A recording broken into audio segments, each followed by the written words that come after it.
நான்வெஜ்ஜுக்கே tough கொடுக்குற மாதிரி soya மிளகு வறுவல் எப்படி பண்ணலான்னு பார்க்கலாங்களா? நல்லா கொதிக்கிற தண்ணியில் ஒரு பவுல் ஆஃப் சோயா எடுத்து ஆட் பண்ணி நல்லா ஸ்பூனில் கிளறி விட்டு 2 நிமிஷம் கொதிக்க வச்சு எடுத்துக்கோங்க. இப்போ ஒரு மசாலா அரைக்க போகிறோம். அதுக்கு 1 டீஸ்பூன் மிளகு, 1/2 டீஸ்பூன் சோம்பு, 2 வரமிளகாய் இதை நல்லா வறுத்து பொடி பண்ணி எடுத்து வச்சுக்கோங்க. இப்போ 2 மினிட்ஸ் ஆனதுமே நல்லா ரன்னிங் வாட்டரில் வாஷ் பண்ணி நல்லா அந்த சோயாவை பிழிஞ்சு எடுத்துக்கோங்க. இப்போ கடாயில் கொஞ்சமாக எண்ணெய் ஆட் பண்ணி சீரகம் பொரிஞ்சதுமே ஒரு பெரிய வெங்காயம் ஆட் பண்ணிவிட்டு கொஞ்சமாக இஞ்சி பூண்டு பேஸ்ட், ஒரு தக்காளி ஆட் பண்ணிக்கோங்க.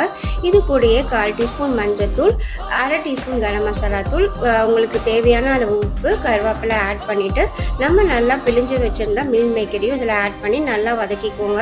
இப்போ லாஸ்ட்டாக வந்துட்டு நம்ம அரைச்சி வச்சுருந்தா பொடி இருக்குது இல்லைங்களா, உங்களுக்கு எவ்வளோ வேணுமோ ஆட் பண்ணிக்கோங்க. நான் 1 டீஸ்பூன் ஆட் பண்ணியிருந்தேன். இப்போ மூடி போட்டு ஒரு 2 மினிட்ஸ் குக் பண்ணி எடுத்திங்கன்னா சூப்பரான சோயா மிளகு வறுவல் ரெடி. இந்த வீடியோ உங்களுக்கு பிடிச்சிருந்தா சப்ஸ்கிரைப் பண்ணிக்கோங்க.